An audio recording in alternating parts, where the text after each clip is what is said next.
Assalamualaikum warahmatullahi wabarakatuh.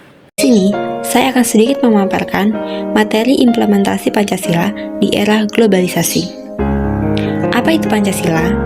Pancasila berasal dari kata panca yang berarti 5 dan sila yang artinya dasar. Jadi, Pancasila adalah 5 prinsip dasar dalam kehidupan berbangsa dan bernegara. Pancasila merupakan ideologi dan dasar berdirinya bangsa Indonesia yang tergambarkan dalam lambang negara Indonesia, yaitu burung Garuda. Jumlah bulu pada Garuda Pancasila melambangkan Hari Proklamasi Kemerdekaan Indonesia, yaitu pada tanggal 17 Agustus 1945, yaitu 17 helai bulu pada masing-masing sayap, 8 helai bulu pada ekor, 19 helai bulu di bawah perisai atau pada pangkal ekor, serta 45 helai bulu di leher. Pada gambar burung Garuda, ada perisai yang merupakan lambang dari Pancasila. Pancasila dijadikan pedoman kehidupan berbangsa dan bernegara bagi seluruh rakyat Indonesia dalam bertindak dan bersikap di dalam pergaulan sehari-hari yang mampu menyatukan bangsa Indonesia dengan keragaman, suku, ras, bahasa, dan agama. Hal ini juga didukung oleh semboyan Bhinneka Tunggal Ika, yang artinya walaupun berbeda-beda tetapi tetap satu jua. Pancasila harus dipertahankan di era manapun, termasuk di era kemajuan teknologi seperti saat ini. Sifat Pancasila yang universal dan terbuka menjadikannya dapat diterima oleh manusia di zaman apapun, sehingga tidak ada alasan untuk menekan implementasi Pancasila. Globalisasi adalah tersebar luasnya pengaruh ilmu pengetahuan dan kebudayaan yang ada di setiap penjuru dunia ke penjuru dunia yang lain, sehingga tidak jelas lagi batas-batas dari suatu negara. Indonesia berada di cross position, yaitu terletak di antara benua Asia dan Australia, serta di antara Samudra Hindia dan Pasifik, sehingga menjadi pusaran arus globalisasi dunia.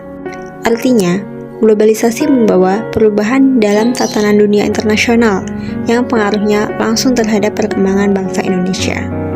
Di era globalisasi seperti sekarang, seseorang dapat dengan mudah mengakses berita-berita, musik, film, dan gaya hidup masyarakat di negara lain melalui internet. Percepatan dan keterbukaan arus informasi inilah yang kemudian mengubah gaya hidup dan cara pandang seseorang, baik itu literasi budaya, fashion, gaya hidup, dan sebagainya. Termasuk juga budaya konsumerisme dan ideologi seperti ateisme, radikalisme, serta liberalisme yang masih sering muncul. Dan ini sangat mudah disebarkan di era teknologi digital seperti sekarang. Pada era globalisasi saat ini, peran Pancasila sangat penting dan sangat membantu sebagai pedoman bersikap dan berperilaku di masyarakat, dan juga untuk menjaga eksistensi identitas kepribadian bangsa Indonesia. Tetapi yang terlihat di kenyataannya, implementasi nilai-nilai Pancasila hanya menjadi teori di sekolah, kampus, atau lembaga pendidikan lainnya. Pancasila hanya dijadikan suatu simbol tanpa adanya tindakan yang konkret. Pemahaman sekaligus implementasi Pancasila sangat penting bagi kita semua sebagai warga yang merupakan agent of change dalam pemerataan pembangunan. Kita semua seharusnya bisa menjadi roda penggerak implementasi nilai-nilai Pancasila. Namun, akhir-akhir ini, semangat itu jarang kita temukan. Padahal, sejatinya implementasi Pancasila dapat kita lakukan kapan saja dan di mana saja. Globalisasi membawa budaya asing dan modernisasi yang membuat budaya asing tersebut menjadi kebiasaan. Tidak semua budaya itu baik. Kita harus memilah kebudayaan asing berdasarkan hukum dan norma yang berlaku di masyarakat Indonesia. Implementasi nilai-nilai Pancasila di era globalisasi juga bisa dilaksanakan dengan menumbuhkan sifat nasionalisme. Nasionalisme dapat dipupuk kembali dalam momentum-momentum yang tepat, seperti pada saat peringatan Hari Sumpah Pemuda, Hari Kemerdekaan, dan hari besar nasional lainnya.